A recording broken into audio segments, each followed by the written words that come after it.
Kembali lagi di Tri TV. Kali ini aku akan melanjutin cerita horor part 2. Jangan lupa like, komen, dan subscribe-nya.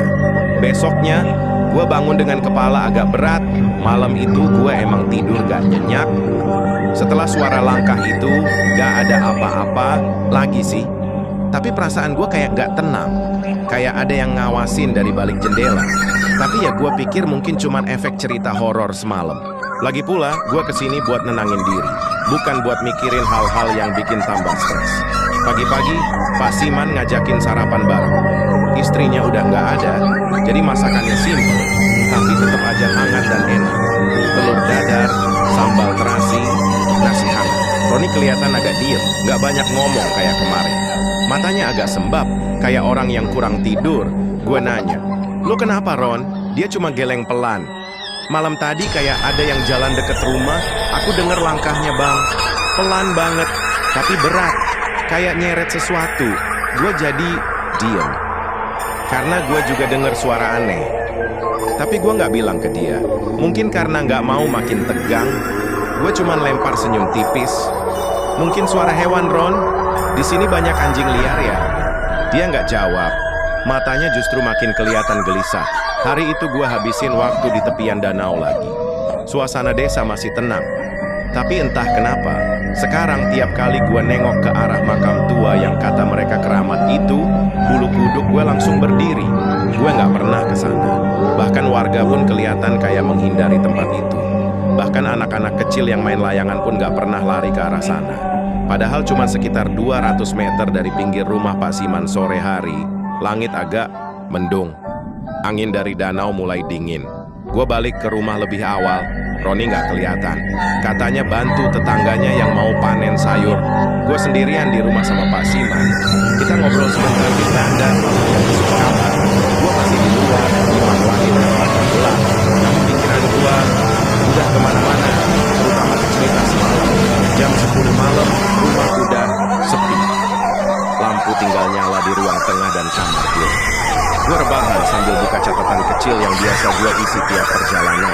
Tapi tiap nulis satu kalimat, mata gue ngelirik ke arah jendela kecil di sisi kamar.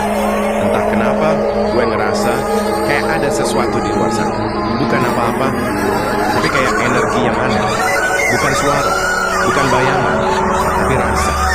Kayak hawa dingin dan berat yang gak kelihatan. Jam 2.50 pagi, gue kebangun karena kebelet tipis.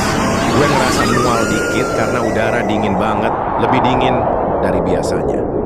Gue pakai jaket, pelan-pelan buka pintu kamar. Rumah sepi, lampu mati. Gue nyalain senter kecil dari HP, jalan pelan-pelan ke belakang, ke arah kamar mandi. Tapi baru beberapa langkah, gue dengar suara. Lembut, tapi bikin merinding. Kayak suara perempuan nyanyi, pelan, terputus-putus. Nadanya sedih banget. Bukan lagu yang gue kenal, tapi nadanya ngiris banget. Awalnya gue pikir itu suara angin, tapi enggak. Ini suara manusia, suara perempuan. Dan yang paling bikin dada gue sesak, suaranya datang dari arah danau. Lebih tepatnya, dari arah makam tua yang semalam diceritain itu. Gue diam, berdiri mematung di tengah lorong rumah kayu. Jantung gue mulai berdetak lebih cepat. Pelan-pelan, gue matiin lampu HP. Gue balik arah, jalan pelan ke ruang depan, mendekat ke jendela. Gue ngintip, dan sumpah demi apapun, gue lihat ada sosok putih, berdiri diam di depan makam, gak gerak, cuma berdiri, tapi panjang bajunya nyentuh tanah. Rambutnya panjang banget, nyaris nutupin mukanya. Tapi dari jauh, gue bisa lihat, dia kayak ngadep ke arah danau. Bayangan tubuhnya samar, kayak ngambang dikit, tapi nyata. Bukan kabut, bukan siluet, ini sosok. Gue langsung mundur, nutup jendela pelan-pelan. Napas gue mulai gak beraturan, tangan gue gemeteran. Tapi suara nyanyian itu makin keras, makin jelas. Dan nadanya berubah. Dari sedih, jadi lirih. Dari lirih, jadi serak. Dari serak, jadi jeritan.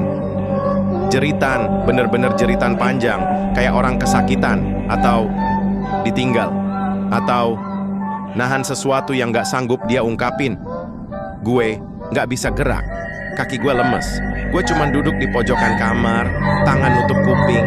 Tapi tetap aja suara itu masuk ke kepala gue. Jeritannya kayak nembus tulang. Tiba-tiba, tok tok tok. Pintu kamar gue diketok dari luar. Gue kaget setengah. Tapi suara Roni langsung muncul, panik dan cepat. Bang, tutup kuping. Jangan dengerin. Itu dia yang manggil. Gue langsung nahan nafas. Jantung gue udah kayak mau loncat. Gue tutup kuping makin kuat, tapi suara itu kayak makin deket. Kayak udah di depan jendela kamar gue. Gue tutup mata, baca doa, apapun yang gue inget. Mulut gue gemetar, tapi gue paksa buat terus memakami. Gue ngerasa kayak ada angin dingin yang masuk ke kamar. Tapi jendela dan pintu semua masih ketutup. Lalu ada suara ketukan pelan di kaca jendela. 1, 2, 3 kali. Kayak yang di luar minta dilihat. Tapi gue nggak berani buka mata. Gue tahu kalau gue lihat, selesai. Semua yang dikatakan Roni dan Pak Siman akan jadi nyata. Tiba-tiba, brak! Lampu ruang tengah nyala sendiri. Roni masuk kamar gue, mukanya pucat, napasnya ngos-ngosan. Dia langsung tutup kuping gue pakai tangannya. Jangan lihat ke jendela, Bang. Jangan, dia tahu lo dengerin. Gue cuma bisa angguk pelan. Air mata gue netes, bukan karena sedih, tapi karena takut. Lalu, suara itu hilang. Tiba-tiba, kayak dicabut paksa, sunyi. Yang kedengeran cuma suara jangkrik dari kejauhan dan napas gue yang masih ngos-ngosan. Kami berdua duduk di lantai kamar dalam gelap. Roni pelan-pelan buka tangannya dari kuping gue. Mukanya kayak habis lihat neraka. Dia cuma manggil orang yang gak percaya, Bang. Lo kemarin ketawa, dia denger. Gue gak bisa jawab. Tenggorokan gue kering. Tapi dalam hati, gue tahu malam ini bukan cuma tentang suara, tapi peringatan. Dan satu hal yang gue sadari setelah itu, kayaknya gue udah dilihat balik sama dia. Setelah malam itu gue gak bisa tidur nyenyak lagi. Bahkan pas pagi tiba dan sinar matahari mulai nyelip dari balik tirai jendela, gue masih ngerasa hawa dingin itu nempel di kulit. Kayak ada sesuatu yang belum pergi. Roni tidur di lantai kamar gue semalaman bawa selimut tipis dan bantal kecil. Dia tidur miring sambil meluk tas pinggangnya. Mungkin itu kebiasaan atau cuma cara dia merasa aman. Gua nggak nanya, pagi itu sarapan terasa hambar. Bukan karena masakan Pak Siman nggak enak, tapi karena perasaan gue udah beda. Kayak gue makan di tempat yang bukan buat gue. Kayak asing. Gue pengen cepet pergi dari sini, jujur. Tapi nggak bisa langsung pulang karena transportasi balik baru ada besok pagi. Jadi mau nggak mau, gue harus bertahan semalam lagi. Gue duduk di bangku kayu depan rumah sambil ngerokok. Pandangan gue kosong, ngarah ke danau. Airnya tenang, gak ada riak. Tapi justru itu yang bikin gak enak. Karena biasanya danau pagi-pagi ada gerakan air dari angin. Ini diam banget. Seolah-olah nunggu sesuatu. Masih pandangan bawa kopi. Dia duduk di sebelah gue, ngelirik pelan. Kamu dengar semalam ya? Katanya pelan. Gue gak langsung jawab. Gue cuman angguk. Dia narik napas panjang lalu bilang, itu bukan cerita, Nak. Itu nyata. Udah dari lama. Dan kami gak bisa apa-apa. Desa ini kayak hidup berdampingan sama dia. Gue nanya, itu siapa? Pak Siman diam cukup lama sebelum jawab. Matanya ngeliat ke arah danau, tapi pandangannya kosong. Dulu ada perempuan, namanya Lumban. Cantik. Anak guru. Tapi dia suka menyendiri, suka ke danau tengah malam. Orang-orang dulu nggak curiga. Tapi suatu malam dia hilang. 3 hari kemudian, jasadnya ditemukan di danau. Tapi anehnya, bukan kayak tenggelam. Mayatnya utuh, matanya terbuka, dan bibirnya nyanyi. Gua nggak bisa ngomong apa-apa. Tenggorokan gua tiba-tiba kering. Pak Siman melanjutkan. Orang tuanya nggak kuat. Bapaknya meninggal setahun kemudian. Ibunya pindah, entah kemana. Tapi sejak itu, tiap malam Jumat Kliwon atau malam bulan penuh, suara nyanyiannya muncul. Awalnya cuma suara, lama-lama muncul wujudnya di makam tua itu. Dan orang pertama yang ngeliat langsung waktu itu hilang. Seminggu kemudian, gue nutup muka pakai kedua tangan. Ini bukan cuma cerita horor yang bisa gue ceritain ke temen sambil ketawa. Ini nyata. Gue ngeliat, dengar, dan mungkin sudah ditandai. Hari berjalan lambat. Gua nggak kemana-mana. Cuma di rumah. Roni nggak kelihatan. Katanya disuruh bantu bersihin balai desa. Gua sendirian. Gua ngisi waktu dengan nulis semua kejadian di catatan kecil. Setiap kata gua tulis dengan tangan gemetar. Tapi gua tahu, ini harus dicatat. Entah kenapa, kayak bagian dari usaha gue untuk tetap sadar. Biar nggak gila, malam pun datang. Dan sialnya, ini malam Jumat Kliwon. Jam 6 sore, listrik tiba-tiba mati. Bukan cuma rumah Pak Siman, satu desa. Gue lihat dari jendela, rumah-rumah tetangga gelap semua. Suara ayam mulai pelan, angin berhenti, gak ada suara jangkrik. Udara jadi berat, dingin. Kayak malam pertama kali gue sampai, tapi berkali lipat lebih menusuk. Pak Siman nyalain lampu minyak. Roni datang ke kamar gue bawa 2 lilin. Bang, malam ini lo jangan buka jendela apapun yang terjadi, katanya tegas. Kalau dengar suara, jangan jawab, jangan gerak. Gue cuma bisa anggung. Gue nanya ulang. Ron, kalau gue udah dilihat, iya, gue masih bisa semangat. Dia diam lama. Matanya nggak berani lihat mata. Kalau lo kuat iman bisa. Tapi kalau dia suka suara lo bakal dipanggil terus. Gue ngerasa tangan gue dingin.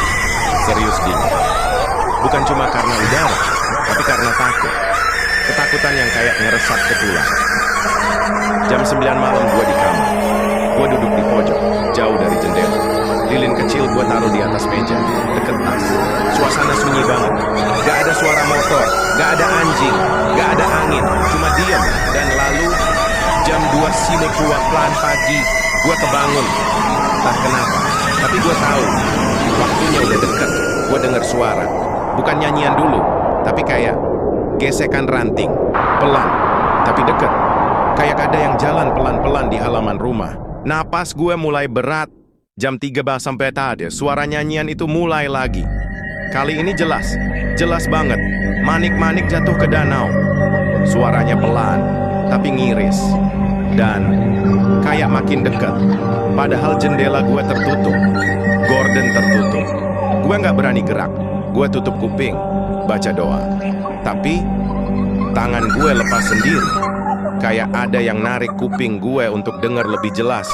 Manik-manik, siapa yang ambil? Suaranya jadi lirih. Lalu berubah, jeritan. Kali ini bukan satu, tapi 2 suara.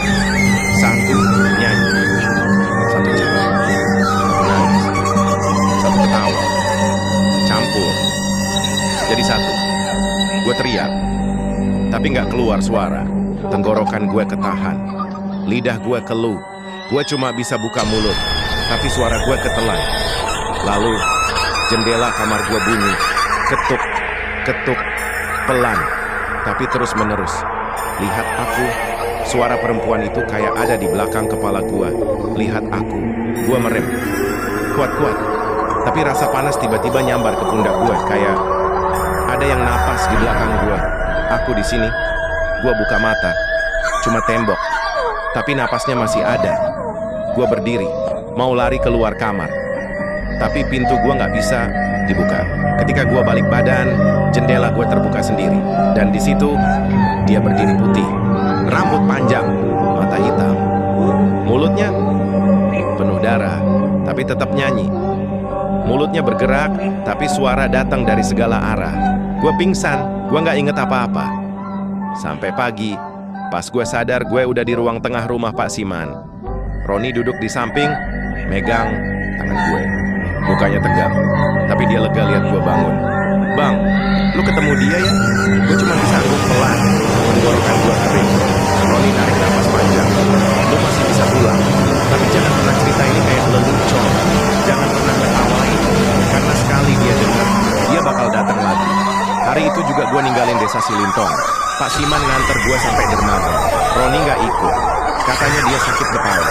Tapi gue tahu, mungkin dia nggak kuat ketemu gue lagi. Karena gue udah jadi bagian dari cerita itu. Di kapal kecil yang bawa gue menjauh dari danau, gue lihat ke arah desa untuk terakhir kalinya. Mata gue sempat ngelirik ke arah pohon dekat makam. Dan di sana ada sosok putih, diam, ngeliat gue. Dan sekarang, setiap kali gue tidur, kadang suara itu muncul lagi, pelan, di telinga kanan, lihat aku, dan katanya, makam itu masih ada sampai sekarang. Kalau kamu ke Danau Toba, dan jam 3 pagi kamu dengar suara nyanyian pelan, jangan dibalas, jangan dilihat, karena bisa jadi, itu terakhir kalinya kamu berdiri di dunia ini. Video pun selesai. Jika kalian suka video ini, jangan lupa di like, komen, dan subscribe ya, biar kalian tidak ketinggalan video selanjutnya.